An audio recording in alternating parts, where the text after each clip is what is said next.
Hello friends, welcome back to my channel চেখে দেখো। আশা করি তোমরা সবাই ভগবানের আশীর্বাদে ভীষণ ভীষণ ভালো আছো। আমিও কিন্তু খুব ভালো আছি। আমি শতাব্দী চলে এসেছি আজকের পাবদা মাছের আবারও একটা নতুন স্বাদের নতুন রেসিপি তোমাদের সঙ্গে শেয়ার করার জন্য। পাবদা মাছের অনেক রেসিপি তোমাদের সঙ্গে আগে শেয়ার করে নিয়েছি। আজকের আবারও নতুন স্বাদের একটা রেসিপি শেয়ার করব। আজকের ভিডিওটা কিন্তু স্কিপ না করে পুরোটা দেখার অনুরোধ রইল, কারণ আমি যেহেতু স্টেপ বাই স্টেপ শেয়ার করব, তো তোমরা যদি কোনো কারণে স্কিপ করে যাও তাহলে কিন্তু অনেক কিছু স্টেপস স্কিপ করতে পারো, যার ফলে পরে যখন ভিডিওটা রেসিপিটা ট্রাই করবে সেক্ষেত্রে তোমাদের প্রবলেম হবে। টাইটেল আর থাম্বনেল দেখে তো বুঝেই গেছো আজকের কি বানাবো। তাহলে চলো ঝটপট বলে দিই দেরি না করে। আজকের আমি বানাবো দই পাবদা। তো দই পাবদা বানানোর জন্য আমি এখানে পাবদা মাছ নিয়েছি। পাবদা মাছগুলোকে ভালো করে ধুয়ে পরিষ্কার করে লবণ মাখিয়ে নিয়েছি ফ্যাটানো টক দই, আর টক দইয়ের পরিমাণটা আমি একটু বেশি নিয়েছি যেহেতু দই পাবদা বানাবো। এখানে নিয়েছি পেঁয়াজের পেস্ট, মিহি পেস্ট। তোমরা চাইলে পেঁয়াজকে ঝিরিঝিরি করে পেঁয়াজ কুচিরও ব্যবহার করতে পারো। এখানে নিয়েছি বোটা সমেত শুকনো লঙ্কা, তেজপাতা আর কালো জিরে, এগুলো ফোড়নের জন্য। নিয়েছি চেরা কাঁচা লঙ্কা, এগুলো নিয়েছি ঝালের জন্য। লাগছে কাশ্মীরি রেড চিলি পাউডার, লবণ, হলুদের গুঁড়ো, আর এখানে নিয়েছি কাজু, পোস্ত, কালো সর্ষে আর কয়েকটা কাঁচা লঙ্কা দিয়েছি। আর এই কাঁচা লঙ্কার ব্যাপারে একটা কথা তোমাদেরকে বলে রাখি বন্ধুরা, কাঁচা লঙ্কাটা আমি দুভাবে দেবো, যতটা ঝাল দেবো তরকারিটাতে সেটা সেই লঙ্কাটাকে আমি দুভাগে দেবো। একটা তো চেরা কাঁচা লঙ্কা নিয়েছি, সেটা তোমাদেরকে দেখিয়ে দিলাম। আর একটা যেটা কাজু, সর্ষে পোস্ত, এগুলোর সঙ্গে আমি মিহি পেস্ট বানিয়ে দেব। আর সর্ষে পোস্তর সঙ্গে কাঁচা লঙ্কার স্মেলটা কিন্তু অসাধারণ আসে, তো যে কারণে আমি দুভাগে দিচ্ছি। আর টক দইয়ের মধ্যে দিয়ে দিচ্ছি কাশ্মীরি রেড চিলি পাউডার। আর পাবদা মাছের মধ্যে দিয়ে দিচ্ছি কিছুটা তেল, যেমনটা তোমাদের প্রত্যেকবার আমি বলে থাকি। তো এখন আমি কাশ্মীরি রেড চিলি পাউডারটাকে টক দইয়ের সঙ্গে ভালো করে মিক্সড করে নিলাম।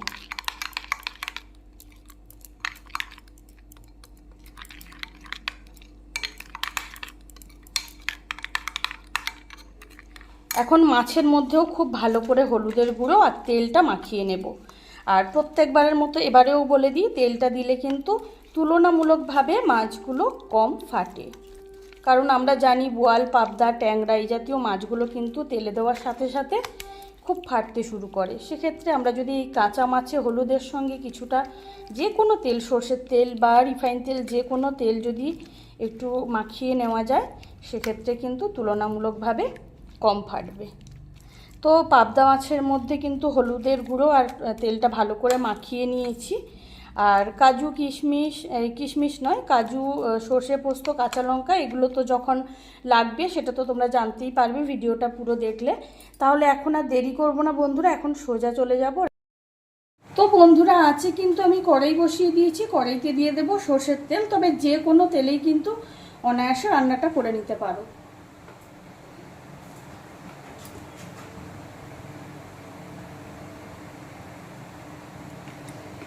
সর্ষের তেলটাকে সবার প্রথমে খুব ভালো মতো ধোঁয়া ওঠা গরম করে নিতে হবে।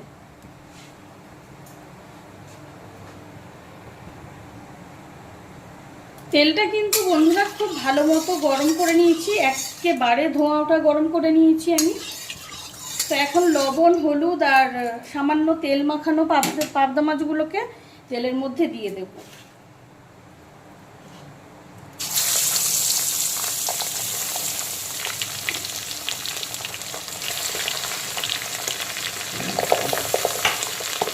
পাবদা মাছের একটা দিক খুব ভালো মতো ভাজা হয়ে গেলে পাবদা মাছগুলোকে আমি উল্টো করে দেব।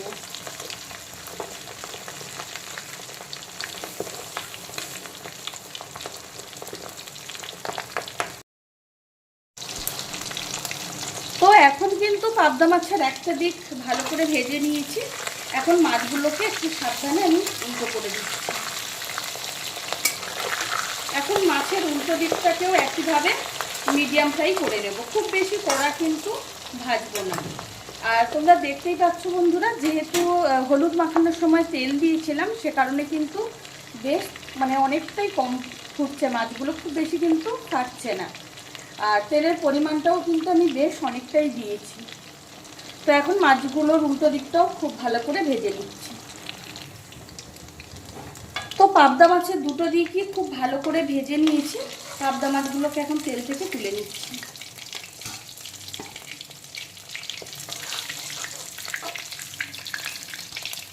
আর বাকি মাছগুলোকেও একইভাবে ভেজে তুলে নেব।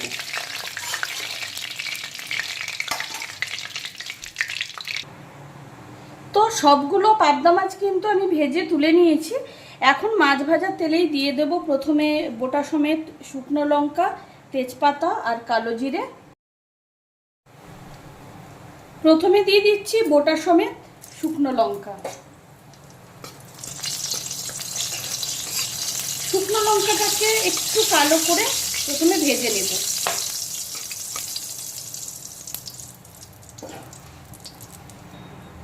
শুকনো লঙ্কাটা কিন্তু কালো হয়ে গেছে। এখন দিয়ে দিচ্ছি তেজপাতা আর কালো জিরে ফোড়ন।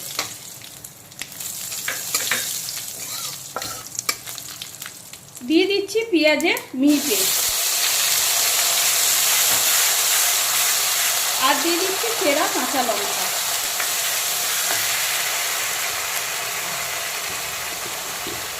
এখন টেস্টের জন্য দিয়ে দেব 7 টেবিল চামচ চিনি।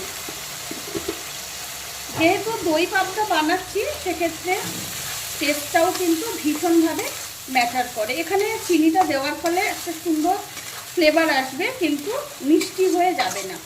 এখন বেশ কিছুক্ষণ সময় নিয়ে লো টু মিডিয়াম আছে পেঁয়াজ বাটা আর চেরা কাঁচা লঙ্কাটাকে একটু কষিয়ে হালকা বাদামি কালার করে নেব। এখন কিন্তু 3-4 মিনিট সময় নিয়ে পেঁয়াজ বাটাটা আর কাঁচা লঙ্কাটাকে কষিয়ে নিয়েছি। দেখতেই পাচ্ছ হালকা বাদামি কালার কিন্তু হয়ে গেছে, আর পেঁয়াজের থেকে কিন্তু কাঁচা গন্ধ একেবারে চলে গেছে। তো এখন আমি দিয়ে দেব ফেটানো টক দই।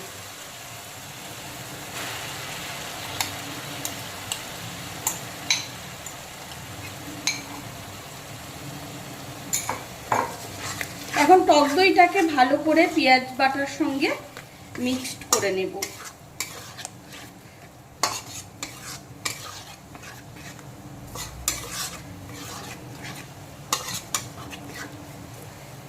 দিয়ে দেব হলুদের গুঁড়ো,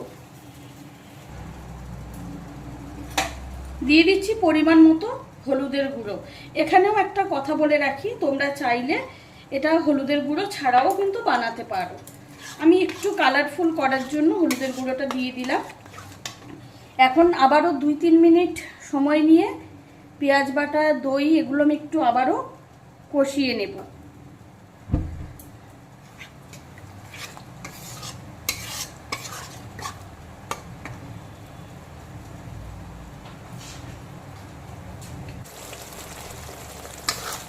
এখন কিন্তু আবারও 2-3 মিনিট সময় নিয়ে ফেটানো টক দইটা দেওয়ার পরে একটু পেঁয়াজের সঙ্গে ভালো করে কষিয়ে নিলাম।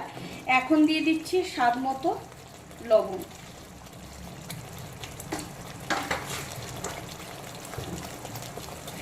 আর মশলাটা কিন্তু খুব সুন্দরভাবে কষানো হয়ে গেছে।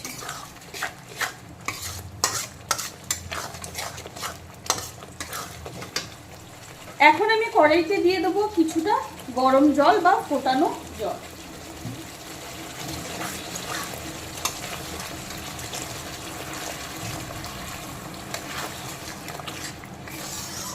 জলের পরিমাণ কিন্তু বন্ধুরা একটু বুঝে শুনে দিতে হবে, যেহেতু দই পাবদা বানাচ্ছি তাই গ্রেভি কিন্তু খুব বেশি হবে না। রান্নাটা কমপ্লিট হতে হতে যাতে গ্রেভিটা বেশ গামাখা হয়ে যায় সেটা খেয়াল রেখেই কিন্তু জলটা তোমাদের দিতে হবে। আর আঁচটা কিন্তু আমি এখন অবশ্যই ফুল ফ্লেমে করে দিয়েছি।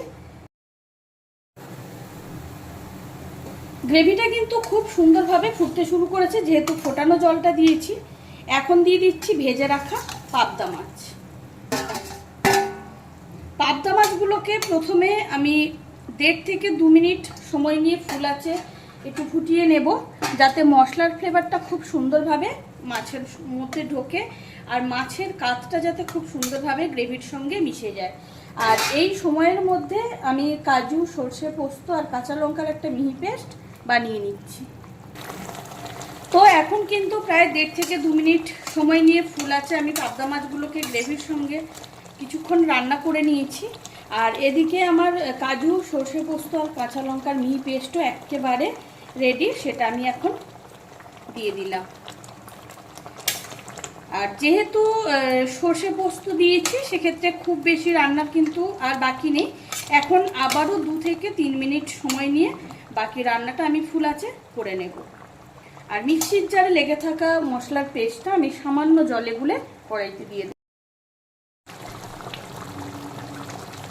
তো এখন আবারও প্রায় 2-3 মিনিট সময় নিয়ে কাজু, সর্ষে পোস্ত আর কাঁচা লঙ্কার পেস্টটা দেওয়ার পরে বাকি রান্নাটা আমি করে নিলাম। আর দেখতেই পাচ্ছ গ্রেভিটা কিন্তু খুব সুন্দরভাবে ঘন হয়ে গেছে। এইটুকু গ্রেভি কিন্তু রাখতেই হবে, ঠান্ডা হতে হতে এটা আর একটু জমে যাবে আর ভাতের সঙ্গে খাওয়ার জন্য কিন্তু একটু গ্রেভির প্রয়োজন।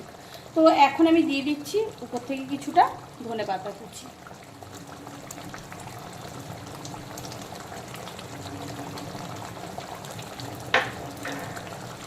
আর আঁচটাও আমি এখন বন্ধ করে দিলাম। এখন একটা বড় ছড়ানো পাত্রে ঢেলে গরম গরম ধোঁয়া ওঠা ভাতের সঙ্গে সার্ভ করে দেব। তাহলে বন্ধুরা তোমাদের সঙ্গে পাবদা মাছের আজকের আবারও একটা নতুন রেসিপি শেয়ার করে নিলাম। আর এটা খেতে জাস্ট অনবদ্য হয়, যে কারণে তোমাদের সঙ্গে শেয়ার করে নেওয়া। তোমরা তো পাবদা মাছের অনেক অনেক রেসিপি আগে নিশ্চয়ই শেয়ার করেছো। আর দই পাবদাটা এইভাবে একবার অবশ্যই বাড়িতে ট্রাই করো। আর আমার আজকের রেসিপি তোমাদের কেমন লাগলো সেটা কিন্তু কমেন্ট করে জানাতে একেবারেই ভুলো না। আমার আজকের রেসিপি যদি তোমাদের ভালো লেগে থাকে তাহলে অবশ্যই লাইক, কমেন্ট, শেয়ার করো। চ্যানেলটিকে সাবস্ক্রাইব করে দিও আরও অনেক অনেক নতুন ভালো ভালো রান্নার রেসিপি পেতে। পাশে থাকা বেল আইকনটি অবশ্যই প্রেস করে দেবে, তাতে করে আমি যখনই কোনো নতুন রান্নার ভিডিও আপলোড করব সবার প্রথম তোমরা নোটিফিকেশান পাও। পাবদা মাছের আবারও কোনো নতুন স্বাদের নতুন রেসিপি নিশ্চয়ই খুব তাড়াতাড়ি শেয়ার করে নেব তোমাদের সঙ্গে। ভালো থেকো, সুস্থ থেকো, আজকের মতো বিদায়।